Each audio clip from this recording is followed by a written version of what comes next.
नमस्कार. श्री स्वामी समर्थ. स्वामी भक्त परिवार या चॅनलमध्ये माझ्या सर्व स्वामी भक्तांचं खूप खूप मनापासून स्वागत आहे. तर बघा, आता चालू आहे पितृपाठ आणि पितृपाठ हे फक्त आपल्याला 15 दिवसच असतो. वर्षातनं हे 15 दिवस पितरांसाठी असतात.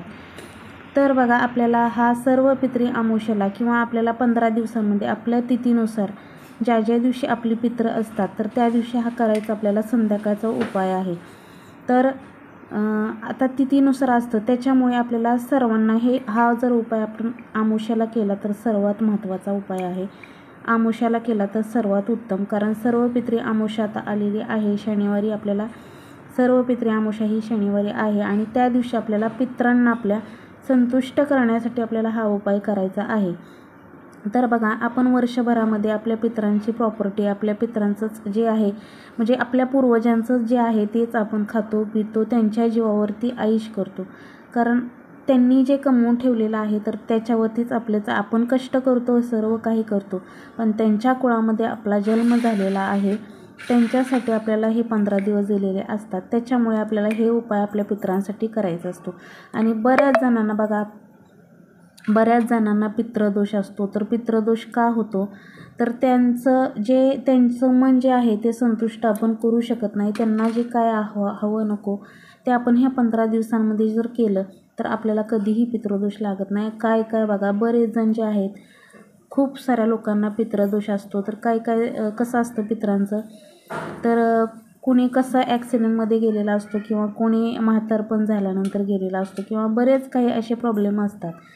तर काही जणांचं जे विधीपूर्वक जे असतं ते केलेलं नसतं, म्हणजे त्यांची विधी केलेली नसती किंवा बऱ्याच असे काही प्रॉब्लेम असतात, विधिवत त्यांचं केलेलं नसतं, जे गेल्यानंतर करतात ते. त्याच्यामुळे बऱ्याच जणांना पितृदोष लागतो. मग ते खूप पूर्वीचा असो, मग पितृदोष हा आपल्यालाच का, असा आपल्याला प्रश्न पडतो. पण असं नाही, कारण आपण त्यांचं फुल नाही फुलाची पाकळी तरी आपण त्यांचं खात असतो. मग त्यांनी आपल्याकडून अपेक्षा ठेवतात की ह्यांनी माझं थोडं तरी करावं किंवा काहीतरी, त्याच्यामुळे आपल्याला पितृदोष लागतो. आणि तो पितृदोष नष्ट करण्यासाठी आपल्याला हा सर्व पितरी अमावस्येला आपल्याला असा होम करायचा आहे. तर होम करण्यामागचं कारण फक्त एकच आहे. आपण तिथीनुसार आपण ह्या 15 दिवसामध्ये तिथीनुसार आपण माळत्र घालतो. माळ म्हणजे पितृजीव घालतो. तर बघा, आणि प्रत्येकाने हे करावं. आणि ज्यांना माहीत नाही, काही जणांचं खूप आईवडील खूप लहान असताना गेलेले असतात, तर त्यांनीसुद्धा, ज्यांना तिथी माहिती नाही, तर त्यांनी सर्व पितरी अमावस्येला जरूर हा होम पण करावा. आणि त्या दिवशी कावळ्याला सर्व काही पदार्थ बनवून कावळ्याला वरती नैवेद्य ठेवावा, आपल्या बाल्कनीमध्ये किंवा टेरेसवरती.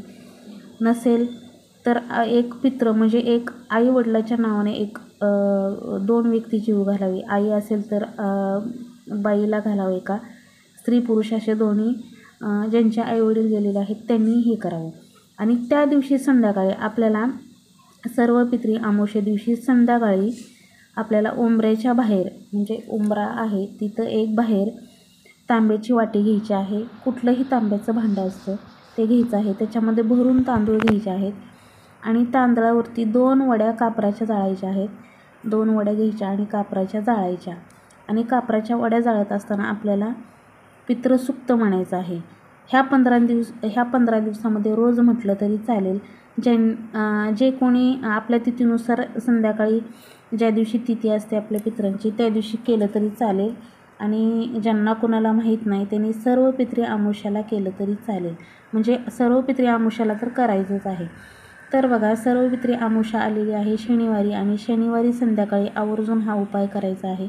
आपल्याला एक तांब्याची वाटी घ्यायची आहे. त्या तांब्याच्या वाटीमध्ये फुल भरून तांदूळ घ्यायचे आहेत. त्याच्यावरती 2 कापराच्या वड्या ठेवायच्या आहेत.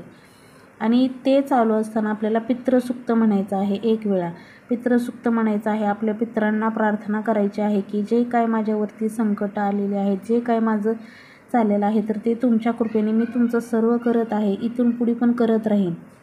पण जे काय आहे ते नष्ट होऊ द्या आणि तुमची सदैव आमच्यावरती कृपा राहू द्या. पितरांना असं म्हणायचं आहे. आपण देवांना कसं म्हणतो की देवा तुमची सदैव आमच्यावरती कृपा राहू द्या. तर पितृसुद्धा आपल्याला देवासमानच असतात. ह्या 15 दिवसांमध्ये देवासारखंच पितरांनासुद्धा मान सन्मान दिला जातो.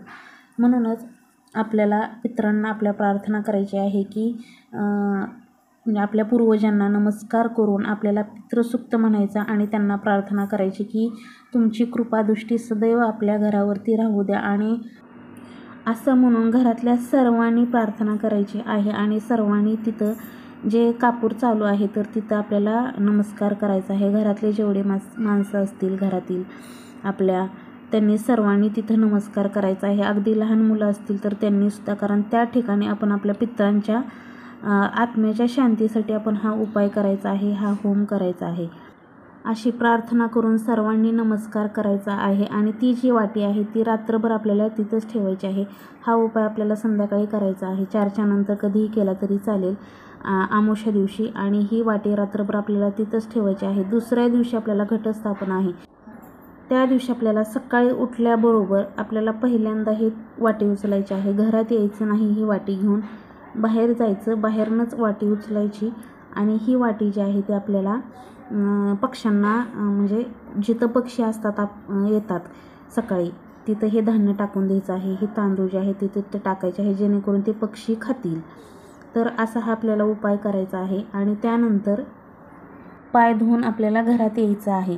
तर समजलं नसेल तर पुन्हा एकदा मी सांगते की ही आपल्याला हा उपाय जो आहे तो उंबऱ्याच्या बाहेर आपल्याला करायचा आहे. संध्याकाळी सर्वपित्री अमावस्या दिवशी ही वाटी आपल्याला उंबऱ्याच्या बाहेर ठेवायची. त्याच्यामध्ये कापूर ठेवून ते जाळायचं. आणि सकाळी उठल्यानंतर आपल्याला ही वाटी बाहेरच्या बाहेरच घ्यायची आहे, कारण उंबऱ्याच्या बाहेर आपण जायचं, ती वाटी उचलायची, पक्ष्यांना टाकायची, पाय धुवायचे आणि परत घरात यायचं आहे. तर अशा प्रकारे आपल्याला हा होम करायचा आहे.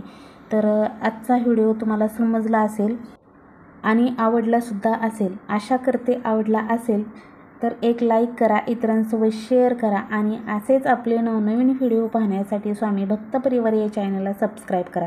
चला तर भेटूया आपण पुढच्या अशाच नवीन छानशा व्हिडिओमध्ये. तोपर्यंत सर्वांना श्री स्वामी समर्थ. जय जय स्वामी समर्थ. अवधूत चिंतन. श्री गुरुदेव दत्त. श्री स्वामी समर्थ.